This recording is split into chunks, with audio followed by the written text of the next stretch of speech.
Well, Hugh, thanks for coming out today to help fill in some of the blanks on the history of Treasure Island and some of the things that you saw when you were growing up and how you got here and such as that, and some of your memories of some of the exciting things of Treasure Island and the infamous things and the normal things that you might have done as a kid growing up in the area. And you could start off by telling us how you got here, you know, and what age and so forth, maybe what school you went to and so forth like that. Well, it's a good thing you caught me when you did, because my mind might go blank pretty soon, so it's been a long time. That. We're like that too. I was born in Mound Park Hospital 10 minutes after 2 on July the 28th of 1932. The fourth son of Frank and Edith Ruckdeschel that lived on Walton Street South in St. Petersburg. My mother told the doctor she didn't have a name for this one, so he said, well, I've delivered three, why not name him after me? So that's how I became Hugh Wesley. It was Hugh Wesley Wade was the doctor at that time. My father died in 1936. I lacked a month of being 4 years old, 28th of June in 36. So my mother took us back up north. She was born in Rutland. My father was born in New York. He was a World War I veteran. And Rutland being what? Rutland, Vermont. Vermont, okay. Yeah. So they were both Yankees. I'm a cracker. Obviously. Evidently, with 4 sons, they didn't have a chance to get back up north. But at any rate, the state of Massachusetts, where she stopped at, said that we were a ward of the state of Florida. So states wouldn't give any aid if you weren't born in that state. That's what brought us back to Florida. And we moved in over on 28th Avenue North and 19th Street, called Pine City. It was a rough neighborhood, but we didn't have any bikes or anything. We would walk all over wherever we went. When it got cold, we lived in a house that had no inside walls. It was just wooden outside, and you could look through the cracks and everything else. We had a little wood stove. The railroad at that point in time had a coal yard and a water yard and a turntable on 22nd Avenue North in that area. Well, in the wintertime when it got real cold and we didn't have too much kindling, early in the morning we would go down and wait on the train to cross 30th Avenue North when he was just beginning to get up steam. And as we got by the fireman, we'd start throwing anything we had at him, and of course the only thing he had was coal. So we would wind up getting enough coal to warm us for a few days and take it back home, and it used to turn the little cast iron stove cherry red. My mother said we're going to burn it down. Anyway, we moved over on 32nd Avenue. We were being raised Catholic at that point in time. We quit going to the Catholic Church, and I went into the 4th grade at Norwood Elementary. Every Saturday morning there was a lady we called Mom Holiday, lived in the apartment out in the front on 32nd Avenue. We lived on the back of the lot in a garage apartment. And she had a boyfriend that every Saturday morning he had this old Ford truck with a rumble seat in the back. Well, we'd hear him coming to pick up Mom Holiday, so the neighborhood kids would run, and as many of us as could, we would get in the back rumble seat. he would drive over to Fifth Avenue. At that point in time, Pasadena Avenue from Fifth was more of a shell road, and it would come around, and that's the way we went to Treasure Island. He would drive around Pasadena, and as he crossed over onto St. Pete Beach, there was a seaport there with airplanes in it, and we used to call the island next to it Monkey Island. I don't know. Is that what we call the McAdoo Bridge, or do you have? That was the McAdoo Bridge. Okay, right. And actually, then we would come in that way, come down, and come over this bridge into Treasure Island, here at the pass, or where the marina is. It was a pretty old bridge. Was that a wood bridge at that time? Or? I don't remember Yeah. whether it was wood or concrete. I guess you It hear was the probably could have been wood, Could you hear because that that was board? still in the late 30s or early 40s. And as we come across the bridge, we would generally stop because there was a little shack where the park is today, right at the curve, and it had fold-out doors on it. That was a little bar. There was nothing else around there, but some guy and his wife had a little restaurant that was open 24/7.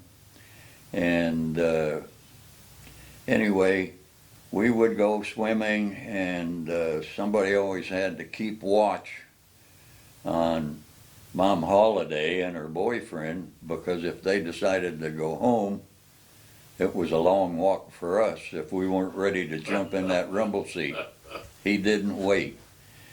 One day they brought my mother out there with them, and I guess I was around 10 at the time, and we were out swimming, and I walked up and asked my mom if she could get me a Coke. So she said yes. There was a lady sitting there, and she had evidently read my mother's poem. And my mother says, "Why don't you read Hugh's poem?" So I held my hand out, and she's looking at the poem and reading it, and she said, "This young man's going to have a long life." And incidentally, he's going to travel on 2 continents. And my mother said, "You see that in his poem?" And she said, "No. It's his hair. He has a double colic, like Dagwood Bumstead. He's going to travel on 2 continents." I never paid much attention to that, but it always stuck in my mind. And we would come back and forth to the beach when we got a little bit older. Still in elementary school, we would hitch a ride with them out here, and then we would stay the weekend and camp on the beach and build fires. We would walk further north at that time. I remember there was a big red barn-like thing down near where the hotels are now, around 104th. But there were seawalls all along there, which are still there. They had pilings driven out every so often for wave breaks. And a lot of the time the seawall would have water just coming over the edge. Seawalls are still there. When they started filling in, they filled in over them. But I can pretty well find them if I need to. So the beach was much shorter then. The erosion was pretty bad. And the canal that ran across from Blind Pass Channel into the Gulf of Mexico was right at the edge of Sunset Beach. And eventually they kept wanting to get across there, and they would get stuck in the mud at low tide. So they started putting old cars and stuff in there and throwing dirt on it. Is that, excuse me, is that right where Gulf Boulevard turns to go to It's bypass bridge? just a little past that. There was So about right there where- was land on that side of it, but the canal totally cut off Sunset Beach. So they started filling it in. Well, then the guy at the gas station starts hollering because it's backing up on him. It was a repair shop down in there. On And- Sunset Beach? Was that? or No, he it was on s- Treasure Island, Oh, okay. where the condominium is now, and the parking lot that Captain Cosmacos Oh. took over. It was right down in there. As a matter of fact, you could look out. It was open in the back, and you could look out the back and see the water, the channel. Anyway, they started filling it in and finally got it to the point that by the time the military came and took over everything, it was pretty well solid ground. And they actually eliminated a channel there. We stayed on the beach and we would sleep, lay in there, and it was hard to get used to these, we call them ghost crabs, would run out of the sand dunes. They were regular natural sand dunes at that time, and they headed straight for the water. If you were laying in their path, they went up over you, and it was kind of startling in the dark at first. But then we finally realized what was going on, and so it didn't bother us anymore. We would dig down in the dirt, and we would get these little bugs and go down to John's Pass with a cane pole and hook them on it and catch sheep's head around the pilings. I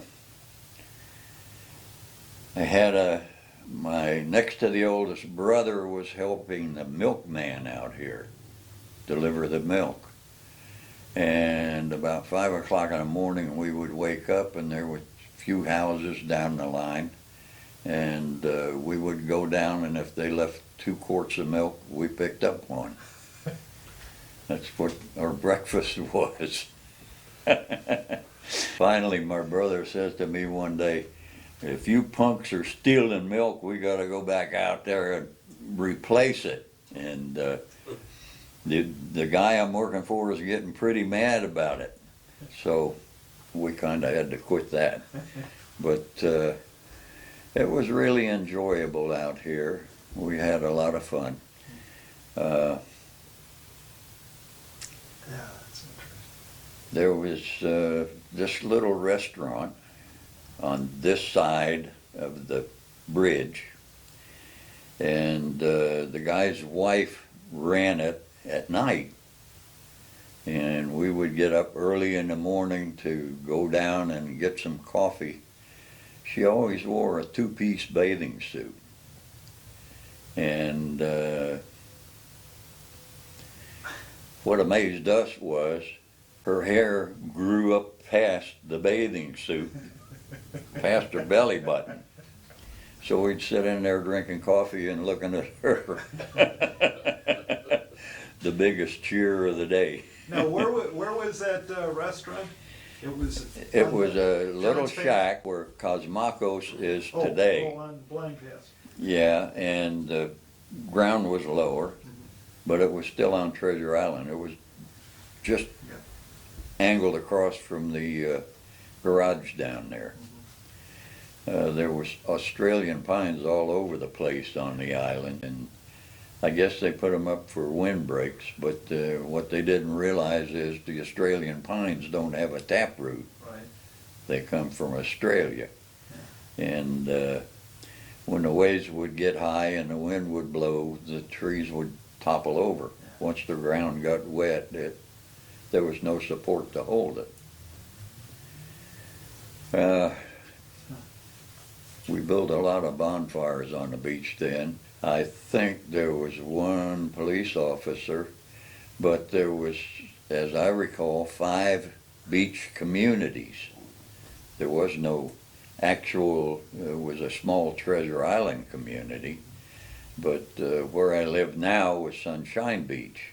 They still see their city hall sitting down there on about 126th, I think it is. The old firehouse. It's a marine thing now. I forget what it is. But that was their city hall. Actually, I didn't move out here until 1985. I came out the morning that it was storming so hard you couldn't see, and I got out here driving real slow, and that's the time that the guy pulled anchor on an empty boat and tore down the west half of the Skyway. Actually, he didn't hit the Skyway itself. The wind was blowing from would be northwest coming across, and it pushed him out of the channel, and he got behind the main column, and the second column was a double split. The bow of the boat got right in the double split, and of course the bridge dropped down on the bow of the boat. So he quit being a Yeah. boat guide after that. So did you camp out here when you came out from the mainland, Hugh, Yeah. your family? Is that what? Not with the family, just kids. Yeah, okay. So, Yeah. But now back then, there was no bridge, right? How'd you get out here? Or was there, or you had to come around, I guess? It's over the McAdoo Bridge. Yeah, the McAdoo Bridge. yeah, because if there was a bridge, and I don't remember coming out in a trolley on Central Avenue and going down Park Street to the jungle, just when I think they put that bridge in, St. Petersburg did, because that island is St. Petersburg's. And I think they put the bridge in then, and then somehow Treasure Island, after they merged everyone, they swapped 5 acres of beach out here for the right-of-way, and they wound up getting the bridge that went from Central Avenue onto that island. Yeah. It was separate from this one. That would be what, yacht club? Yeah. Yacht club. Yeah, just south of that, where the draw is. Yeah, Right. right, yacht club. Yeah, but there wasn't too many people out here. I remember during the war, the Lions Club was pretty busy. My mother was going with a boyfriend that drove cabs, and he would take us out there, and he would go in and get some ham sandwiches and all, taking GIs out there. That's where we got the idea in 1942 when they made the steel penny. We'd get steel pennies, and then we would go to a neighborhood bar in the evening, and when a GI walked out, we'd hand him a steel penny and say, "Hey soldier, can you change a dime?" And he'd give us 2 nickels for the steel penny. That's when I became an entrepreneur. That's good. Best profit I ever made. But we would walk around out here and play with some of the kids. I don't remember too many. But during World War II, they had a lot of military all over the place. They took over the hotels in St. Petersburg. They took over the Don Cesar. And that was Army Air Force recuperation place for the people that did so many bombing runs or whatever.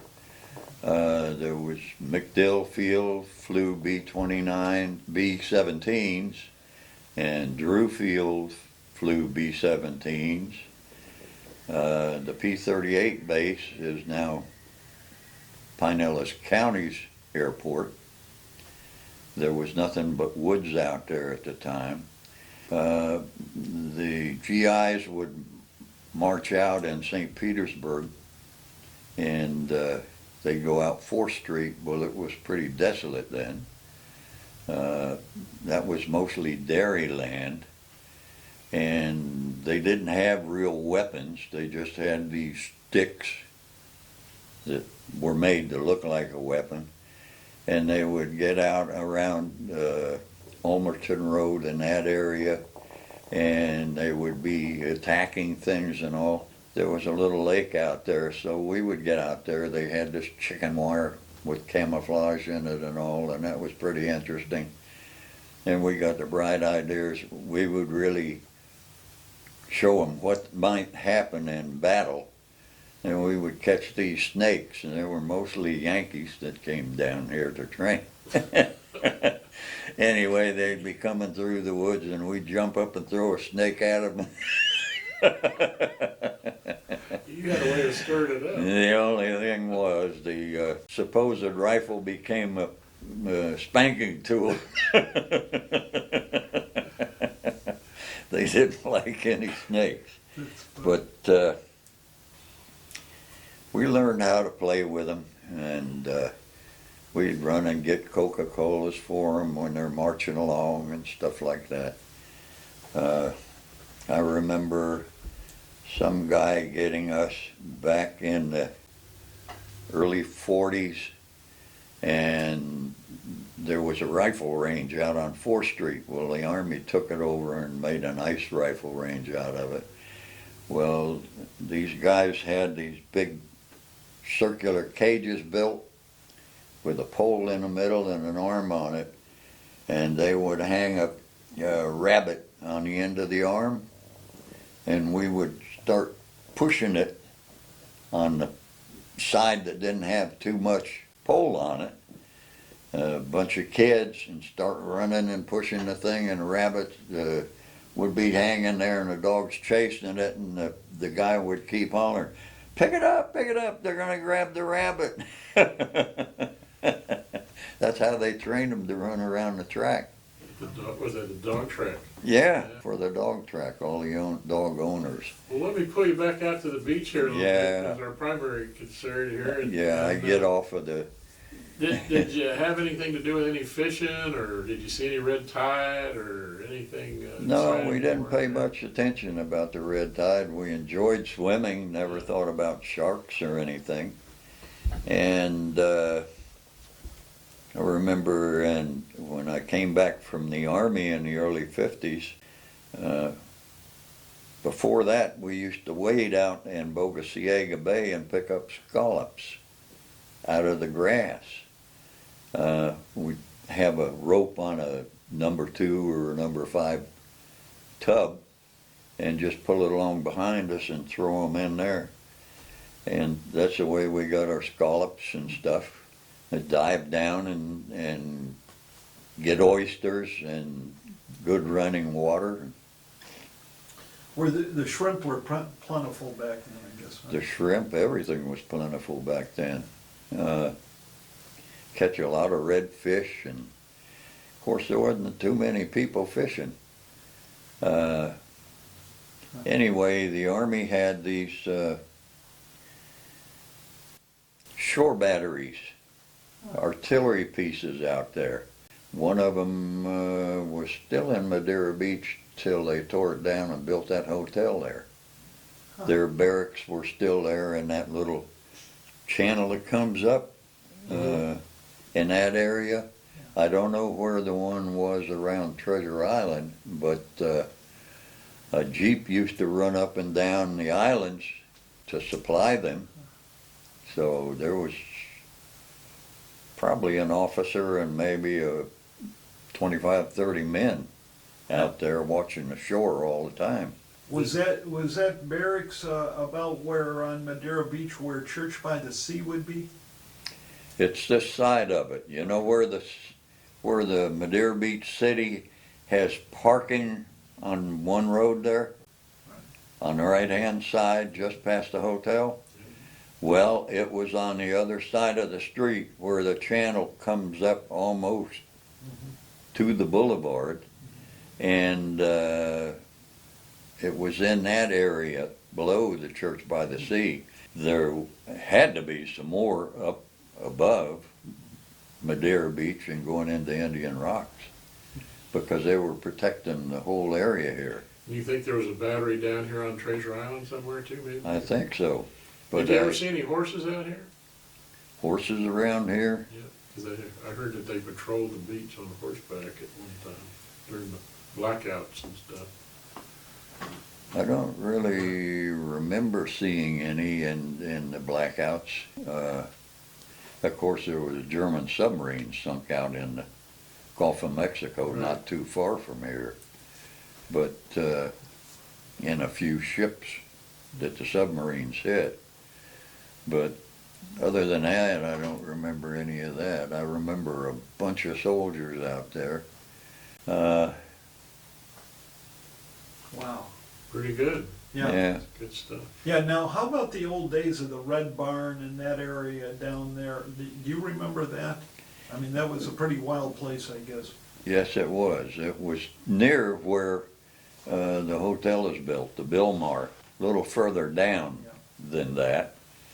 And up this way, the only thing was in the Gators area. That's where the bridge finally hooked, went way inland to make its curve. And it was a concrete when they rebuilt it. And then the Rices built on that side of the road, and they had a wooden decking, just like a pier, and you could look down the cracks and see the fish in the water. And my two kids in the 50s thought that was great.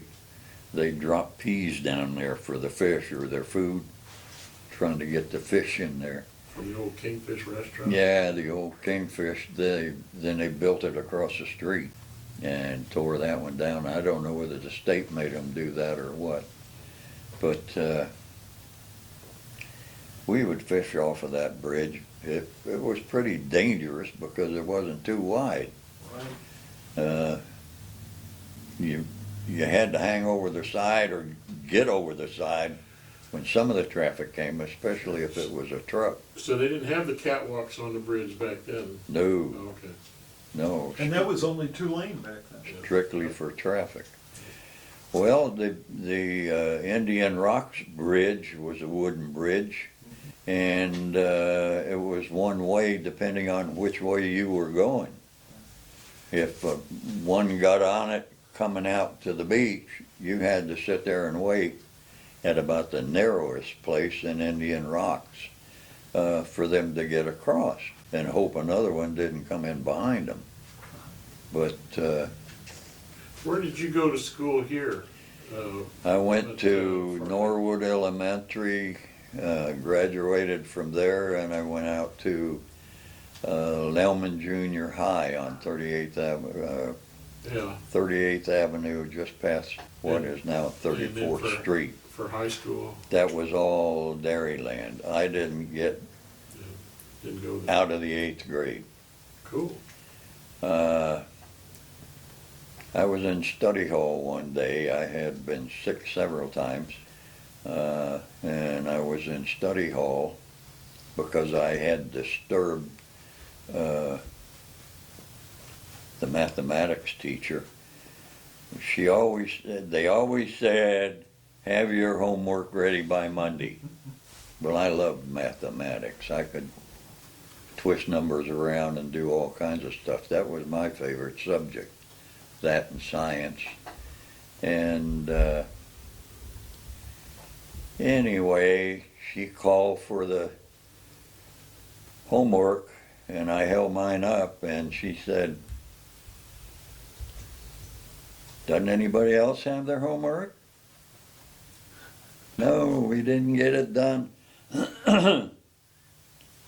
So I said, well, I'm giving you mine. I got it done. And I went up there to give it to her, and she says, Hugh will take it later. I said, what is the deal that when I don't have my homework, you're always collecting it? When I do have it, you're not going to collect it. You don't want it? And she said, no, not now. And I went rip, rip, rip. Threw it in the wastebasket, and she says, go to study hall. So I was in study hall, and we had this principal, Milo V. Tipton, and he sees me in study hall one day, and he says, are you in here again? That was the auditorium. I said, not again, still. And he says, come with me. And as we start walking in toward his office, there's a guy filling a Coke machine, and he says, I'm going to take a yard of hide off of you. Well, you went through the secretary's office and into his back office. And I had heard people hollering because the science class was on the back of his wall. And I figured, well, they're not going to hear me hollering. Anyway, he walks in there and he takes out this canoe paddle, and it has holes drilled in it, about the size of a dime, and there's a lot of initials carved on it. And he said, when I'm through with this, you can carve your initials in it. And I said, really? And he said, yeah. Well, he's standing up at that point in time, and I grabbed the front of his desk, and I just shoved with all my might, pinned him up against his wall, and it was, of course, he stumbled over his chair, and he was hung in there pretty good. He dropped the paddle, and I turned around and took off. The secretary stepped in my way, and I said, you want to do that, Kathy? So I went out the door. They got the physical ed teacher, the manual training teacher, and about 4 patrol boys, and I'm headed out the door, and I get over on railroad tracks, ACL tracks running through there, and still do. And I started picking up rocks and stuff from the tracks and throwing them at them, and the patrol boys started coming over, and the physical ed teacher said, he's off school property. We can't chase him beyond school property. So I walked the railroad tracks home. I told my mother, not going to school anymore. She said, what are you going to do? I said, I'm going down to Mirror Lake and get permission to go to work. So that's what I did. I got a job with Walgreens on Central Avenue, I and a friend. And after 2 weeks, he liked to play around. After 2 weeks, they tell me they're turning me loose. I figured, well, that's the nut you want to get rid of. But anyway, I went down to Webb's and got a job down at Webb's. And I learned from the people running Webb's how they were ripping off dock web. So it was a Now, Hugh, did you know Charlie Rice and the whole Rice Yes. family? When you, I they knew were pretty notorious out here, I guess. I knew Charlie and Agnes and quite a bit of their history, but didn't play around with the Rice kids too much. They were, I don't know, quite a bit younger than us at that point in time. But old man Rice used to let us fish. He had a little thing sticking out in the water, and we'd get bait from him and stuff, and worked out pretty well. Yeah. But I remember coming back from the war in Korea, and this was in 1954. I had to sign up with the VA out at the Don Cesar, that they had the medical center out there at the time, because all there was over in Seminole was the Quonset huts and stuff like that. And the state of Florida, in its wisdom, sold all the submerged land in Boca Ciega Bay. And they started dredging. That's when they started filling in the islands. And